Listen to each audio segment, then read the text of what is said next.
الله الرحمن الرحیم. قرآن مجید بری کې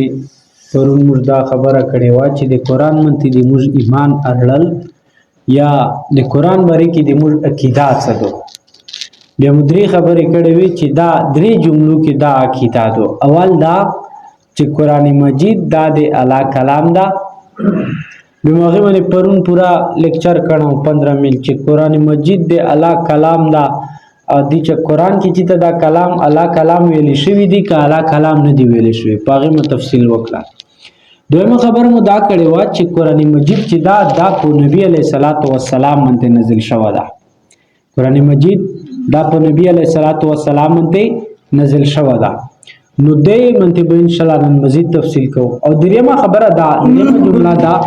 چې قرآن چې څومره ده د دې باندې موږ اعتبار ده او دا پورا ده د دې منع دا اوس هم موجود ده او د دې حفاظت زما چې دو دا الله رب العزت په خپله وخوستی. نو پرون مو چې قرآن مجید ته کلام الله یلی کېږي هغې باندې تفصیل لږ کې کړم.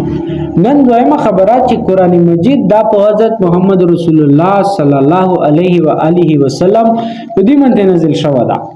اوس دا کې پیله ټکه دا نزول ټکه روغوال چې نازل شوی ده. د دغې ټکې باره کې لږ کې لغوي بحث ده. هغه داسې ده چې آیا دا قرآن مجید چې نازلیږي د دې لپاره به نزل ینزل ټکه استعمالیږي، نزل ینزل ټکه به استعمالیږي. نو دا کوم فعل ده؟ ها هغې مطلب دا ده چې یا به دا فعل لازم وي یا به دا فعل متعدی وي. چونکه قرآن مجید چې کله فعل لازم وي نزل ینزل نشي. لکه قرآن مجید کې الله پاک فرمایي چې وبالحق انزلناه وبالحق نزل، چې دا قرآن مجید دا موږ حق سره نازل کړه او دا حق سره نازل ده، دا فعل لازم ده. دویم ټکه نزول ده، متعدی ده. متعدی چې روشي بیا به قرآن سره چې ته د قرآن باره کې د نزول ټکر سي اغزو کې به با سره ملاو وي. لکه قرآن مجید کې الله رب العزت با چې دا باوي د تصل یې شي انګلیش کې پریپوزیشن اته لیکي.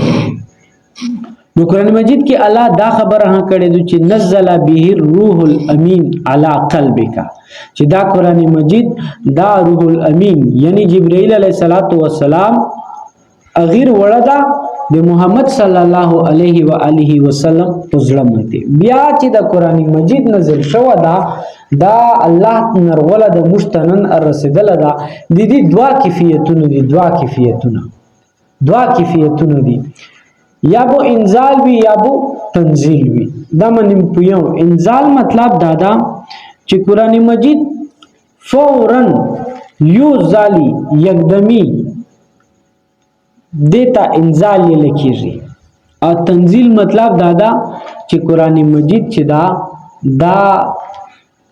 لږ نازل شوی ده. او دا دویړې خبرې دي. قرآن مجید د دوړو خبره کړې ده. او چې کوم انزال دا باب افعال دا افعال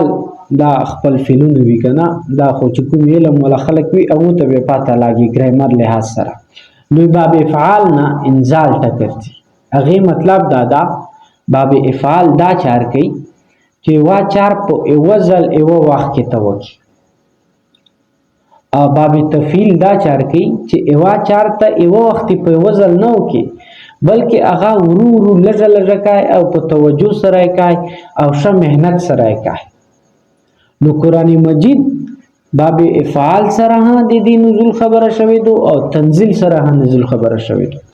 لکه دې مطلب تاسو داسې وخلی یو مثال سره چې یو اعلام ده یو تعلیم ده.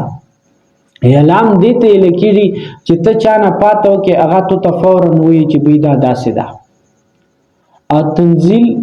تعلیم دې ته ویل کېږي چې تعلیم خو داسې نه ده که نه چې فوراً د یو ورکه ده دا د فوراً په یوه ورځ کې لسم رسې تعلیم وکړي، داسې چې ته شوي نه دي شوي. تعلیم مطلب دا ده چې لږ پهله به دا یو کلاس وي په یوه سټپ په هغې به ځون پوهېږي په بلې به ځون پوهېږي داسې به څي اخري کې به دې ته پاته لاګي. نو تعلیم دې ته ویل کېږي. تعلیم په یوې ورځ کې نه زده کېږي. نو د قرآن چې دا په یوه ځالي هم نازل شوی ده او بیا تعلیمن دا په 23 سال کې هم نازل شوی ده. نو هغه دی وجې چې هغې دا ډېرې خبرې چې دي چې دا یو ځل نازل شوی ده هغې دپاره انزال ټکه استعمال شوی ده قرآن مجید کې لکه قرآن مجید کې دوه درې مقاماته داسې دي چې دا ټکه ته استعمال شوی ده چې ان انزلناه فی لیلة القدر چې یو دا قرآن چې دا موږ لیلة القدر کې نازل کړی ده یعنی ټول لوح محفوظ نه د اسماني دنیا ته په یوه ځل راغله دغه رنګې بل ځای کې قرآن فرمایي چې ان انزلناه فی لیلة مبارکة چې دا قرآن مجید موږ مبارکې شپې کې نازل کړه دغه رنګې الله پاک قرآن مجید به دغې په یوه ځل د لوح محفوظ نه اسمان رسټلنې بری کړي و بل ځای کې قرآن خبره کړې ده چې شهر رمضان الذي انزل فيه القرآن دلته انزال ټکه ده دغه مطلب دا چې په یو ځل موږ نازل کړه ده دغه نه علاوه چې قرآن کې څومره د قرآن نزول خبره راغلې ده او ډېر تعداد منته هغه کې د قرآن انزال خبره نه درغلې هغه کې د قرآن تنزیل خبره راغلې ده او تنزیل می تاسو ته پیل ورته چې انزال مطلب دا چې په یو ځل قرآن مجید نازل شي او تنزیل مطلب دا چې ورو ورو نازل شي او قرآن مجید چې دا بیا دا د توی چې لوح محفوظ نه د اسماني دنیا ته په یو ځل راغله ده د اسماني دنیا نه بیا د دې تنزیل شوه ده تنزیل مطلب چې لږ لږ راغله ده تدریجا راغله ده لږ لږ ټوکړه ټوکړه حصہ حصہ داسې راغله ده چې نبی علیه الصلاۃ والسلام باندې نازل شوه ده او دا هم قرآن مجید کې الله رب العزت د دې ذکر کړی ده چې یا ایها الذین آمنوا بالله ورسوله والكتاب الذي نزل على رسوله والكتاب الذي انزل من قبل چونکه تورات چې کوم موسی علیه السلام ته ملو شو هغه په تختې لیکل او لیکل ولا شکل کې موسی علیه السلام ته په وزل ایر کړه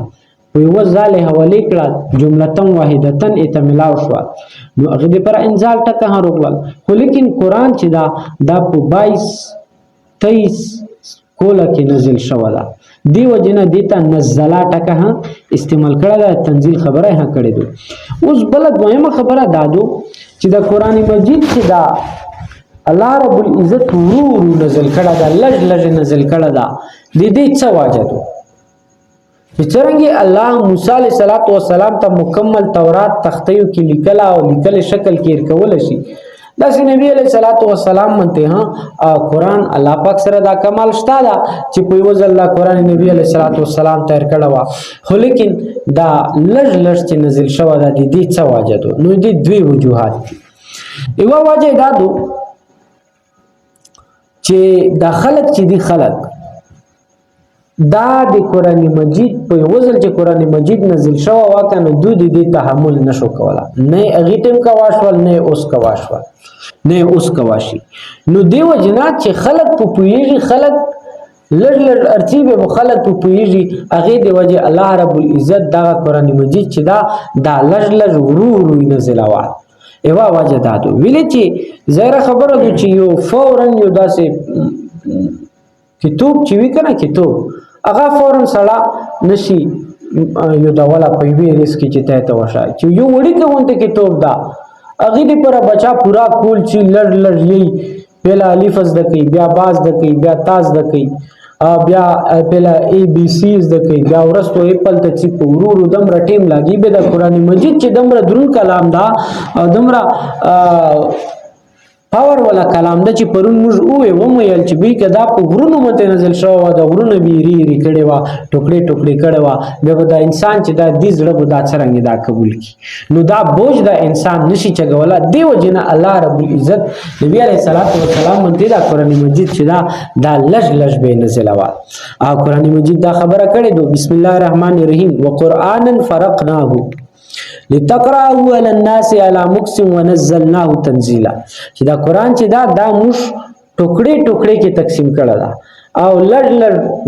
وقفه سره دا خلکو ته ورغوي او دا موږ داسې لړ لړ نازل کړل دا نو پغې کې لکه دې مطلب یو مثال سره تو صدا سي خلای چې برون دا برون چې مسلدهار برون وی کنه 36 برون وی فورن وشي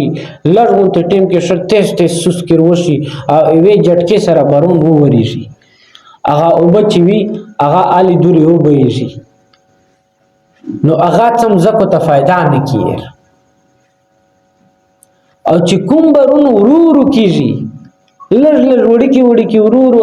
آرام سره کیږي نو هغه اوبه چې دي برونه والا هغه د مځکه جذب کوي نوندې زون کې سټور کوي او د مځکې ته ډېره فایده راسي دغه رنګ قرآن مجید د رحمتونو برون ده که الله پاک دا په وزل وروله وه نو خلکو به فایده نه وای نه وخستې خو الله پاک دا ورو ورو نازل کړه لږ لږ نازل کړه چې لږ لږ دا انسان چې دا څه فایده نه وخلي او د دې رحمتونو نه دا محروم نشي نو دی وجنه الله رب العزت اوله وجه دادو چې دی وجنه لږ دویمه خبره ده چې دغه رنګ اعتراض نبی علیه الصلاۃ والسلام منته شوم او قرآن مجید چې کوم د مکې کفار او یا د قریش سرداران د هغه یو اعتراض نقل کړه دا هغه قرآن مجید کې دا بسم الله الرحمن الرحیم وقال الذين كفروا لولا نزل عليه القرآن جملة واحدة كذلك لنثبت به فؤادك ورتلناه ترتيلا ولا يأتونك بمثل إلا جئناك بالحق وأحسن تفسيرا دا کافرون خلک چې دا قرآن مجید چې دا جمله واحدا یو ځل کې په یو ځل ویل نه نازلېږي کذالک الله جواب ورکړ چې ته دای ته ویا چې لنثبت به فؤادك ورتلناه ترتیلا چې د تو زړه دا منته ششتا دا مضبوط کی تثبیت چې یو شای مضبوط شي چې تو زړه کې دا قرآن مجید شه مضبوط شي او ته لږ لږ په دا خلکو منته یای او د مثال الله سدا چې ګوره یو شاعر چې دا کنه شاعر دا چې یو کلام لیکي غزل لیکي کتابونه شعرونه لیکي په ایوي ریس کې دا مکمل کتاب نشي لیکلا پیله به یو غزل لیکي بیا به دوا بندونه درې شعرونه دا چې ته دې شوی چې یو شاعر شاعري کړي او ټول دیوان چې دا په یو غزل لیکلی لړ لړ اخیری کې بیا هغه یو کتاب رجسټر نه جوړي دا سه قرآن مجید الله پاک لړ لړ نازل کړ چې د نبی علیه الصلاۃ والسلام زړه په دې منته مضبوط وي او په زړه کې جمع شي او عام انسانانو لپاره په دې کې مصلحت ها و لہذا دا رنګ دویمه وجه دا کې دلشي چې مشرکین مکه چې کوم چې الله پاک د لږ لږ ویل نازل کړل قرآن مجید چې څومره د نبی علیه الصلاۃ والسلام دشمنونو یا مشرکین یا کفار وو هغه مختلف اعتراضونه کول کله به یو اعتراض وکړل به بل اعتراض وکړل به بل اعتراض وکړل ک الله رب العزت نبی علیه الصلاۃ والسلام منته دا قرآن مجید په ایوزل نازل کړه وا نو بیا دغه خلکو ایو اعتراض چې دا غي جواب خو بشو وا ټول اعتراضونو جواب بشو وا لکه چې قرآن داسې کلام دا خو لیکن په موقع بنو شوی موقع مطابق بنو شوی موقع مناسبت سره بنو شوی دی وجنا الله رب العزت چې کله دا قرآن مجید لړ جوابات تیر کول هغه په موقع مناسبت سره به په اثر کول به اثر په وشوال دی وجنا الله رب العزت دا قرآن مجید لړ نازل کړه دا خو د نزول باره کې خبره وا چې محمد صلی الله علیه وسلم منته دا نزول د دې خبره ده چې قرآن کریم چې دا په کومه زمانه کې نازل شوه او دا په کومه ځکه کې نازل شوه دا نو دې باره کې دا چونکه وړي کې خبرې دي خو ډېرې معلوماتي دي دی وجنه زکم کوم حساب وکړو چې قرآن مجید څټن کې نازل دل او بیا قرآن مجید 610 عیسوی نه ونسا 632 عیسوی رس نازل شوه دا دا تقریبا 22 کوله کېږي خو لیکن دا چې د سترګې حساب سره ولګای بیا 22 سال کېږي کدی شپږمې حساب سره کله ولګای بیا دا 30 سال جوړیږي چې 23 سال عرصه کې قرآن مجید نازل شوه دا او دا رنګي کا سوچ وکي چې کله عام الفیل کې دال حساب انتر کیف فعل رب په حساب الفیل دا وکیا چې وا نو دا نه پیلا 12 سال هجرت نه پیله دي بیا 11 سال چې بیا سره ملاو کې نو ټول دوران چې دا جوړیږي دا لږ دا قرآن مجید 23 سال عرصه کې نازل شو او د منی قرآن خپل او صحیح حدیث کې د خبر شته دا چې قرآن مجید پیله 15 آیتونه نازل شول بیا درې کول رسي وਹੀ نه روغله بیا غانه بعد درې کول بعد بیا لږ قرآن مجید اتل بل دا چې کله چې د قرآن آغاز وشوال دی وی آغاز وشوال بیا نبی علیہ الصلوۃ والسلام بل چې ته سفر نه کړه پهله خو شام ته سفر کړي علي کړي ګوره لور دا خو لیکن چې کله وਹੀ پرتللا اګه ټیم کې نبی علیہ الصلوۃ والسلام چې ته بری لکه ته نه دلو لہذا ارض نزول چې دا چې کومې ځکه کې قران نازل شو هغه حجاز دا حجاز به پهلا د پورا عربو علاقې ته وي حالانکه نبی علیہ الصلوۃ والسلام قران کې دا ذکر تا اله فکر اله فمرهله الشتاء وصف هغه بقول کې دوی سفر وي په سوړه کې ګرمه کې بو شام فلسطین ته تل غزو کې بو سردی وا او په ګرمه کې بو بیا سوړه کې بو بیا یمن طرف ته تلل چې هغه علاقہ ګرمه وا لیکن دا ټول خبرې چې بل دا چې قران مجید چې ته نازل شو قران مجید په ځکه نازل شو همزه کې منته ټول قران مجید چې وਹੀ ورولدو دا د عرب حجاز علاقہ چې دو په دې نازل شوی ها غزوه تبوک نیم خلک دا یې چې غزوه تبوک بری کې د تبوک علاقہ چې دو دا عربونه بری دو خو لیکن دا غلطه خبره ده تبوک کې چې کوم قران نازل شو دا هغه علاقہ چې دو هغه د عربو او د حجاز شمالي علاقہ د سرحداتو هغه بری دو صرف درې شیونه داسې دي چې هغه همزه کنه دي نازل شوی هغه په اسمون کې نازل شوی دي چې کله نبی علیہ الصلوۃ والسلام معراج په مقام ته لوړل بیا الله پاک درې توفیق ورکړي یو الموس فرض کړ دویم دا چې د سورۃ البقره چې اخیری کوم دوا آیتونه دي حضرت عبد الله بن مسعود رضی الله عنه روایت صحیح مسلم کې موجود ده هغه کې دار غولي چې الله پاک چې د سورۃ البقره اخیری دوا آیتونه چې دي هغه د عرش خزانه دي هغه په ځکه کې نه دي ملو شوی هغه په صحیح معراج په مقام ته ملو شوی دي نورا جغرافي له سره چې قران مجید نازل شو دا د اجاز علاقې کې نازل شو دا محبت وی چې دو هغه د اجاز علاقې د اخر دعوانا ان الحمد لله رب العالمین